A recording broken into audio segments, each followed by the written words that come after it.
چوتھا رکوع، صفحہ نمبر 14، آیت نمبر 46۔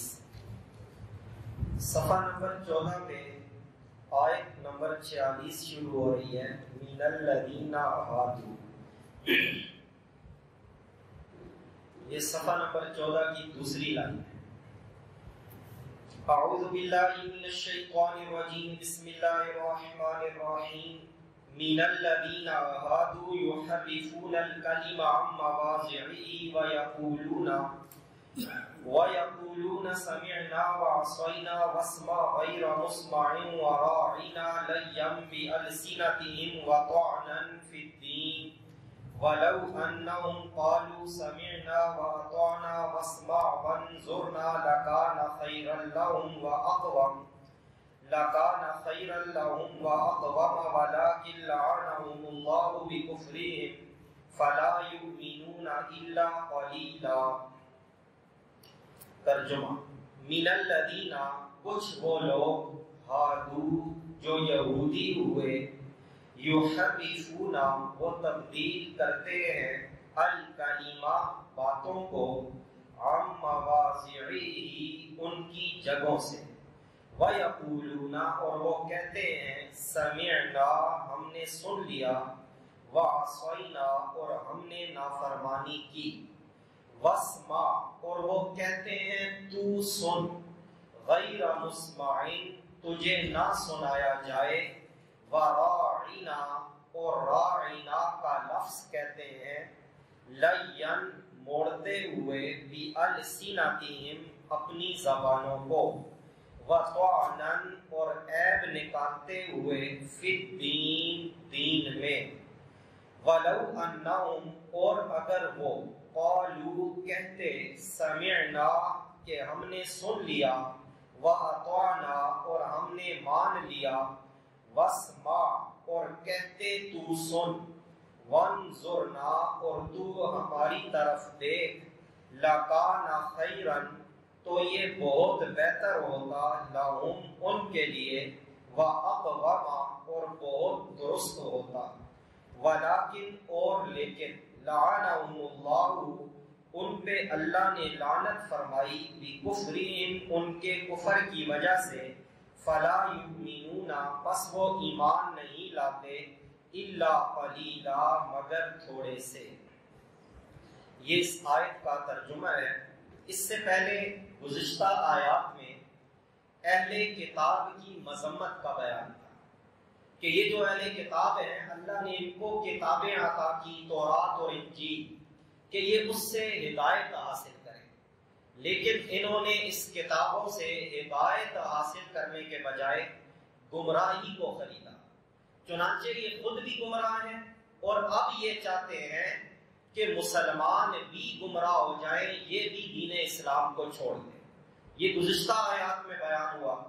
آج کے درس کی جو آیت ہے، اس میں اللہ رب العزت اہل کتاب میں سے خاص طور پر یہودیوں کی سازشوں اور شرارتوں کا بیان فرما رہے ہیں۔ اس سلسلے میں فرمایا کہ من الذین ہادوا یحرفون الکلم عن مواضعہ، کہ یہودیوں میں کچھ لوگ ایسے ہیں، یحرفون، حرف یحرف تحریفا، تحریف کرتے ہیں، تبدیل کر دیتے ہیں، الکلمہ، باتوں کو۔ یہ جو کلمہ ہے، یہ کلمتن کی جمع ہے، بات، اس کی جمع کلم، باتیں، یہ باتوں کو تبدیل کرتے ہیں، عن مواضعہ، ان کی اصل جگہوں سے، ان باتوں کا جو اصل موقع ہے، یہ اس میں تحریف کرتے ہیں، رد و بدل کرتے ہیں۔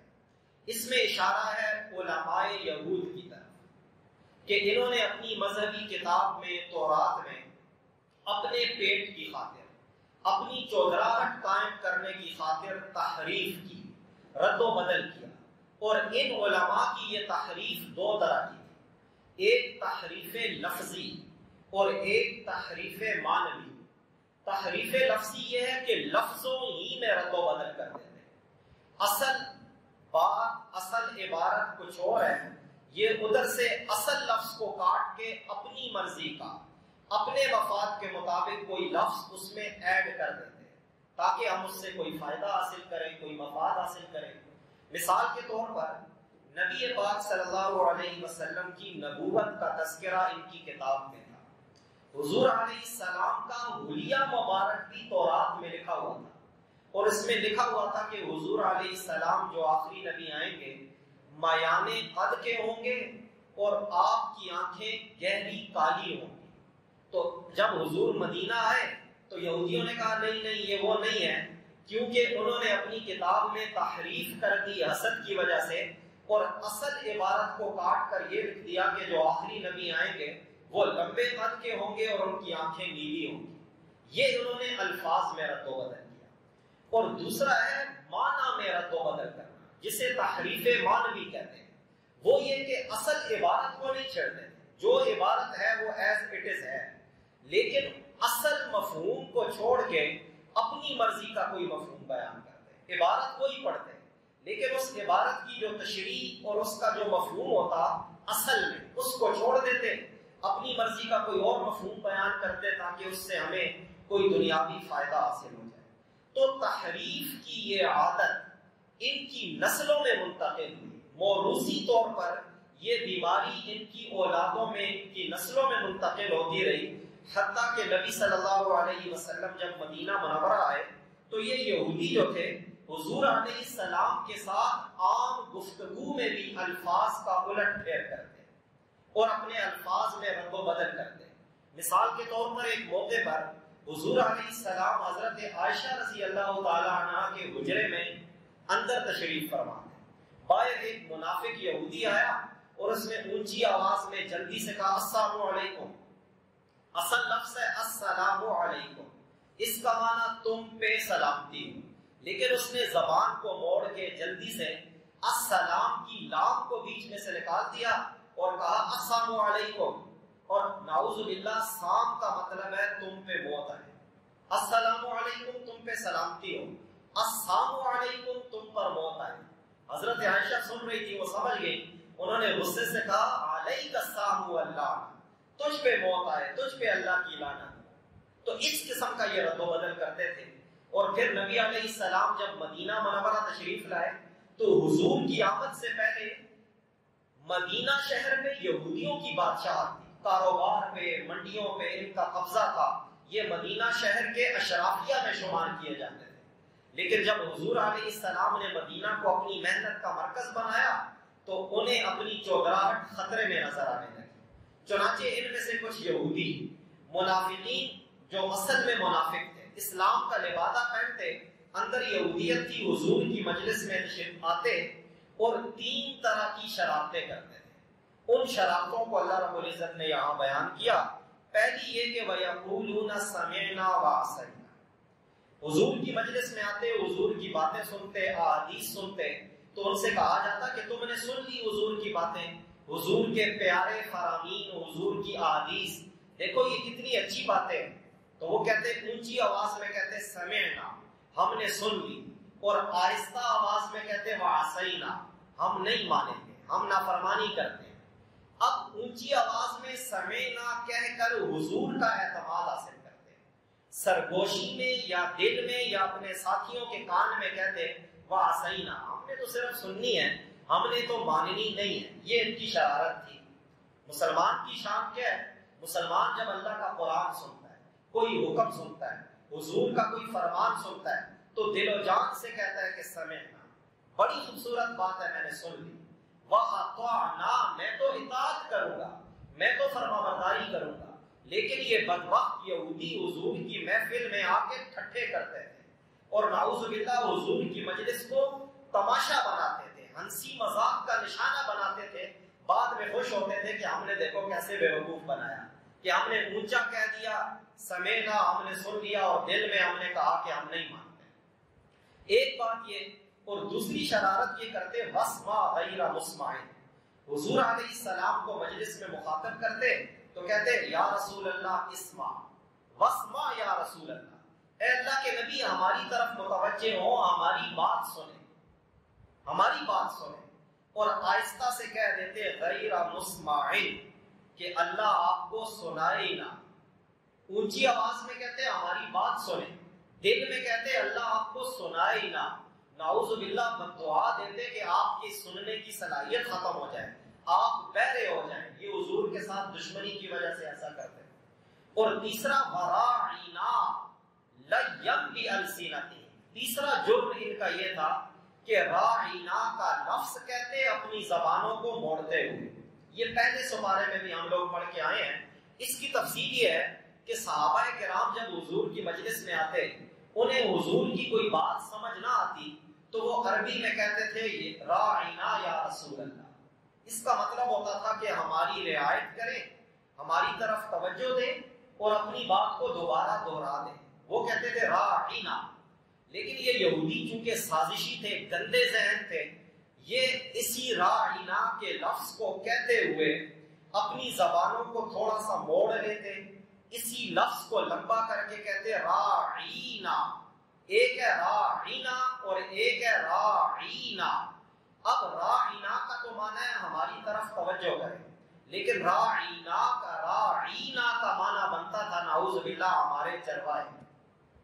اب کتنی بڑی گستاخی ہے، دو جہاں کے نبی کو راعینا کا لفظ کہہ کر اپنا چرواہا کہتے ہیں.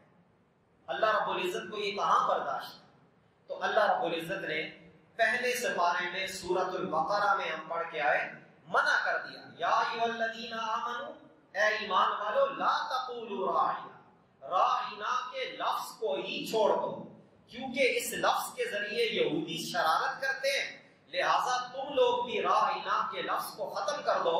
وقولوا انظرنا، اور اس کی جگہ کہا کرو انظر، کہ ہماری طرف دیکھیے، ہماری طرف نظر کرم فرمائیے. تو یہ حضور علیہ السلام کی بے ادبی کرتے تھے اور حضور علیہ السلام کی گستاخی کرتے تھے. تو اللہ رب العزت نے ان کو جواب دیا. اور بات یہ ہے کہ حضور کے معاملے میں تو آدمی کو بہت محتاط ہونا چاہیے. کہتے با خدا دیوانہ باش، اللہ کے معاملے میں دیوانے پاگل ہو جاؤ، جو مرضی ہے کہہ دو، لیکن با محمد ہوشیار، جب حضور کی بات آئے تو ہوشیار رہو. ایسا نہ ہو کہ تمہاری زبان سے کوئی ایسا ویسا ہلکا لفظ نکل جائے اور تم حضور کی گستاخی کے مرتکب ہو جائے. کہتے ہیں با ادب با نصیب، بے ادب بے نصیب. اور حضور کے متعلق تو اتنی احتیاط ہے کہ علماء نے لکھا ہے اگر ایک آدمی مدینہ منورہ گیا اور وہاں کی آب و ہوا اس کو راس نہ آئی اور وہ بیمار ہو گیا، اگر وہ بطور شکوہ کے یہ کہے کہ مدینہ کی آب و ہوا اچھی نہیں ہے، اس کے بھی ایمان کو خطرہ ہے. حضور کے شہر کی آب و ہوا کو کہتا ہے کہ اچھی نہیں ہے. اسی طرح حضور علیہ السلام کو کدو پسند تھا سبزی میں. حدیث میں آتا ہے کان رسول اللہ صلی اللہ علیہ وسلم یعجبہ الدباء، حضور کو کدو بڑا اچھا لگتا تھا. تو اب کوئی آدمی سنے کہ حضور کو کدو اچھا لگتا ہے، وہ اسی مجلس میں آگے سے کہہ دے کہ مجھے تو نہیں اچھا لگتا، تو یہ ایمان سے فارغ ہو جائے. کیوں؟ حضور کی پسند کے مقابلے میں اپنی ناپسند بتا رہا ہے. حضور نے ایک چیز کو پسند کیا ہے، یہ فوراً آگے سے کہہ رہا ہے مجھے نہیں پسند. عام حالات میں اگر کہے کہ مجھے کدو نہیں پسند تو وہ اور بات ہے، لیکن اس کے سامنے حضور کی پسند آئے کہ حضور کو کدو پسند تھا اور یہ فوراً کہے کہ مجھے کدو پسند نہیں ہے، تو یہ ایمان سے خارج ہو جائے. تو اسی بات کو اللہ رب العزت نے بیان کیا کہ یہ اس قسم کی گستاخیاں اور بے ادبیاں کرتے ہیں. کیوں؟ وَطَعْنًا فِي الدِّينِ، یہ دین میں رسول اللہ صلی اللہ علیہ وسلم کی ذات میں عیب نکالنے کے لیے، نکتہ چینی کرنے کے لیے ایسے کرتے ہیں. اور وہ آپس میں کہا کرتے تھے کہ دیکھو یہ حضور اگر سچے نبی ہوتے تو انہیں پتا ہوتا کہ ہم راعینا کا لفظ جو بولتے ہیں اس کے پیچھے ہماری مراد کیا ہے، ہم اس کا کیا مفہوم لیتے ہیں. ان کو پتہ ہی نہیں چلتا، لہٰذا یہ اللہ کے سچے نبی نہیں ہیں. عام سادہ مسلمانوں کو بھی گمراہ کرتے. تو اللہ رب العزت نے وہی بھیج کے منع کر دیا کہ میں نے اپنے نبی کو بتا دیا آج کے بعد کسی نے بھی راعینا کا لفظ نہیں کہنا. تو اصول اللہ رب العزت نے بتا دیا کہ کوئی لفظ ذو معنی ہو، جس کے دو معنی نکلتے ہو، اور ایک معنی ادب والا ہو، ٹھیک معنی ہو، دوسرا معنی بے ادبی والا ہو، اس لفظ کو بھی حضور کے لیے استعمال نہیں کرنا چاہیے، کیونکہ اس کے اندر ایک احتمال بے ادبی والا بھی ہے. آدمی کو محتاط ہونا چاہیے. پھر فرمایا وَلَوْ أَنَّهُمْ قَالُوا سَمِعْنَا وَأَطَعْنَا وَاسْمَعْ وَانظُرْنَا لَكَانَ خَيْرًا لَّهُمْ وَأَقْوَمَ. اگر یہ یہودی اس قسم کی شرارتیں نہ کریں اور یہ سازشیں نہ کریں اور وہ ٹھیک نیت کے ساتھ حضور کی مجلس میں فائدے کے لیے آئیں، ایمان قبول کریں، ادب سے کہیں کہ ہاں ہم نے سن لیا، ہم اطاعت کریں گے، اور یا رسول اللہ آپ ہماری طرف دیکھیے، اس کے لیے راعینا کا لفظ نہ استعمال کریں، انظرنا کا لفظ استعمال کریں، تو یہ ان کے لیے بہت بہتر ہوتا اور بہت درست ہوتا۔ لیکن چونکہ انہوں نے گستاخی کی ہے، بے ادبی کی ہے، وَلَٰكِن لَعَنَهُمُ اللَّهُ بِكُفْرِهِمْ، اس لیے اللہ رب العزت نے بھی ان کے اس کفر، ان کی اس گستاخی کی وجہ سے ان پر لعنت فرما دیا اور اپنی رحمت سے دور کر دیا ہے۔ اور پھر جو اللہ کی رحمت سے دور ہو جائے اس کی آنکھوں پہ پھر پٹی بن جاتی ہے، دیکھنے سننے کی صلاحیت کے باوجود وہ حق بات کو سمجھنے سے، سننے سے، دیکھنے سے بہرا، گونگا اور اندھا بن جاتا ہے۔ ان یہودیوں پہ بھی یہی حال ہو گیا ہے، دل پہ مہر لگ گئی ہے، یہ حق بات سے بہرے، گونگے، اندھے ہو گئے ہیں۔ فلا یؤمنون الا قلیلا، یہی وجہ ہے کہ ان میں سے تھوڑے لوگوں نے ایمان لائے۔ مدینہ کے اندر جو سب سے کم لوگ ایمان لائے ہیں وہ یہی یہودی ہیں۔ حضرت عبداللہ بن سلام رضی اللہ تعالیٰ عنہ جو یہودیوں کے بڑے عالم تھے، یہ مخلص انسان تھے، اور ان کے ساتھ کچھ اور مخلص لوگ، یہ حضور کے ہاتھ پہ انہوں نے اسلام کو قبول کیا۔ اکثر یہودیوں نے اسلام کو قبول نہیں کیا، اسی ضد اور عناد کی وجہ سے، حسد کی وجہ سے، الٹا گستاخیاں کرتے تھے اور شرارتیں کیا کرتے تھے۔ اللہ نے ان کی گستاخیوں اور شرارتوں کو اس آیت میں تفصیل کے ساتھ بے نقاب کر دیا۔ ترجمہ پڑھیے، من الذین، کچھ وہ لوگ، ہادو، جو یہودی ہوئے، یحرفون، وہ تبدیل کرتے ہیں، الکلمہ، باتوں کو، عن مواضعہ، ان کی جگہوں سے، وَيَقُولُونَ، اور وہ کہتے ہیں، سمعنا، ہم نے سن لیا، وَعَصَيْنَا، اور ہم نے نافرمانی کی، وَاسْمَعْ، اور وہ کہتے ہیں تو سن، غیر مسمعٍ، تجھے نہ سنایا جائے، وراعنا، اور راعنا کا لفظ کہتے ہیں، لین، موڑتے ہوئے، بِأَلْسِنَتِهِمْ، اپنی زبانوں کو، وَطَعْنًا، اور عیب نکالتے ہوئے، فی الدین، اس دین میں، وَلَوْ أَنَّهُمْ، اور اگر وہ، قالوا، یہ کہتے، سمعنا، کہ ہم نے سن لیا، وَأَطَعْنَا، اور ہم نے مان لیا، وَاسْمَعْ، اور تو سن، وَانظُرْنَا، اور تو ہماری طرف دیکھ، لَكَانَ خَيْرًا، تو یہ بہت بہتر ہوتا،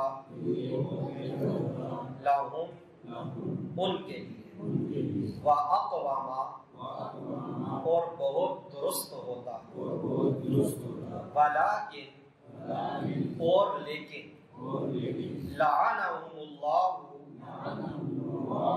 اللہ نے ان پہ لعنت کی، بِكُفْرِهِمْ، ان کے کفر کی وجہ سے، فَلَا يُؤْمِنُونَ، بس وہ ایمان نہیں لاتے، إِلَّا قَلِيلًا، مگر تھوڑے سے۔ آمین اللہم انت السلام و منک السلام، تبارک ربنا و تعالیت یا ذا الجلال والاکرام۔ اے اللہ ہم سب کے صغیرہ کبیرہ گناہوں کو معاف فرما، اے اللہ ہم سب کو اس قسم کی شرارتوں سے، گستاخیوں سے محفوظ فرما۔ اے اللہ دین کے معاملے میں، تیرے اور تیرے نبی کے معاملے میں ہم سب کو باادب رہنے کی توفیق عطا فرما۔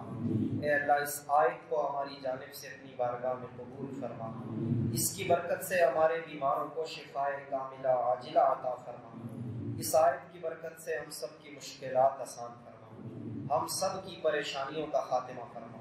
اے اللہ یہ جتنے بھائی بزرگ بیٹھے ہوئے ہیں ان کے دلوں میں جو جائز خواہشات اور مستقبل کے نیک ارادے ہیں تو انہیں پورا فرما۔